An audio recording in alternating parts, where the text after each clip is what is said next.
It's the opening day of the 2025 Stanley Cup Playoffs, and this day was just the appetizer for what is going to come in the future for these next 2 months. There will be a lot of non-stop action in the NHL as 16 teams begin the quest for claiming hockey's ultimate prize.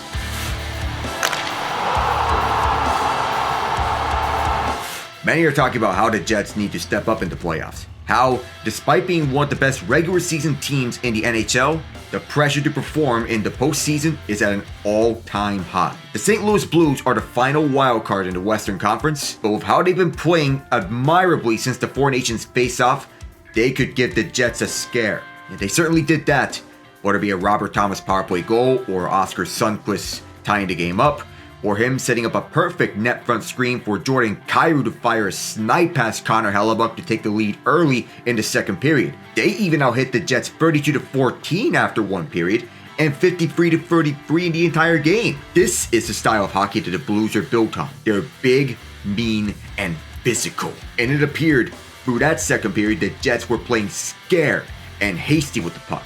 They were making mental mistakes through the Blues' tight checking system. The Blues were capitalizing on their chances in the first 25 minutes. Thomas got his goal off a flip pass from Cam Fowler, who's been a boon for the Blues since he was acquired from Anaheim. Sundqvist got his after Luke Schenn stopped a Zach Bolduc shot of escape but missed a clearing attempt, and Sundqvist converted from the low slot. Kyrou's goal was a snipe from the top right circle, with Sundqvist setting up a perfect screen to take away Hellebuyck's eyes. But Winnipeg wasn't going down without a fight. Mark Scheifele on his power play goal didn't actually shoot it.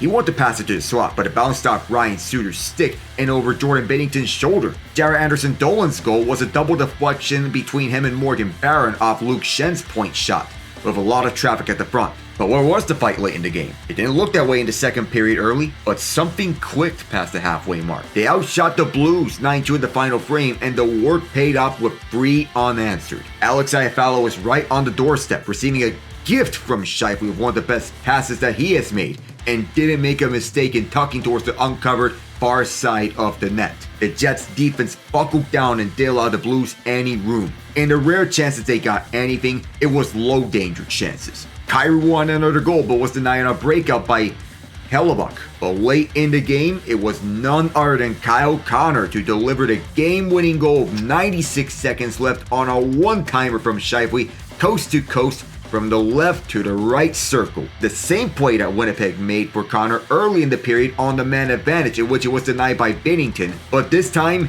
it works. Adam Lowry wrapped it up with an empty netter before Winnipeg. That's how you fight. Whoa. Not in the literal sense of what you both were doing late in the game, but how Connor and Scheifele unsurprisingly paved the way to victory. They each did that with a goal and 2 assists. The Jets get 1, but in the last 2 postseasons, they've lost 4 straight after winning the first game. And Hellebuyck, when looking simply at the box score, people would say he had a bad game when he stopped 14 of 17. The Thomas goal was 50-50, but that was Fowler with a smart flip right over the Jets, the penalty killing that was pinching right on Fowler, in which he was trapped. And the only play they had to make was to flip it back right onto Thomas, who had all space to shoot. For the Kyrou one, he was screened. But on the Sundqvist one, as much as the Jets couldn't clear, that's a goal he'd love to have back. One game doesn't make the concerns go away in an instant, and even for him being the best goalie in the NHL, his last 2 postseasons have told a different story. But there's still a lot of time to change that narrative.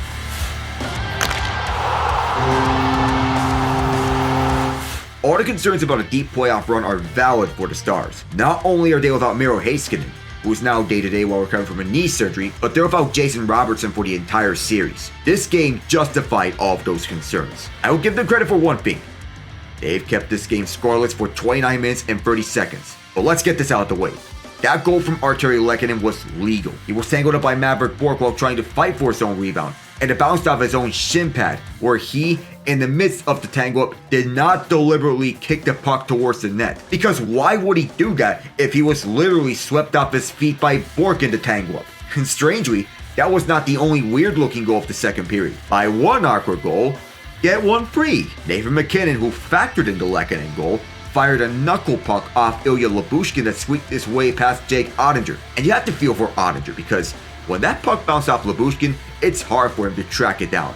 And it ended up at the back of the net. In fact, there wasn't a lot that he could have done on either goal. When I covered this game with John Knott, we were both wondering the same thing. Where was the offense going to come for Dallas? People were looking at this as a Mikko Rantanen revenge series, but he hasn't done anything in Game 1. The only thing he did was provide a net front screen for Roope Hintz's power play goal, and that was it. Hintz deflected Thomas Harley's point shot when Mackenzie Blackwood's stick was tangled up at the side of the net. And speaking of Blackwood, he was magnificent. I had a cold slump to end the regular season.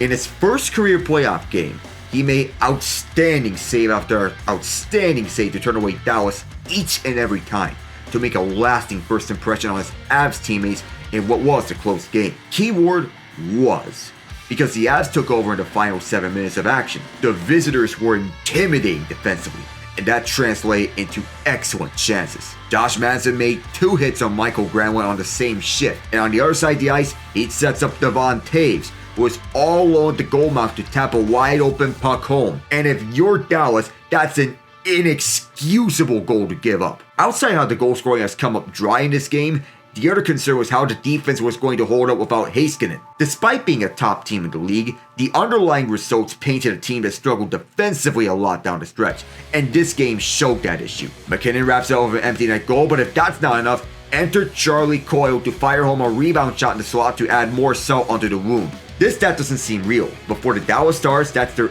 8th consecutive series opening loss dating back to 2022, the longest active streak in the NHL. The last time they've won a Game 1 was in the Anton Khudobin year when they made a surprise run to the Stanley Cup Final. But this time, all the pressure is on them to make a deep run because they're going all in. One can make the argument that Dallas has to win Game 2 of this series, because if this gets out of hand, Colorado is going to make quick work of them. There's still a lot of series left, but the Avs are deep and they're loaded. It's a remarkable turnaround for them because they were a wildcard team at best to start the year, and now they're Stanley Cup threat. This game was a statement victory for them.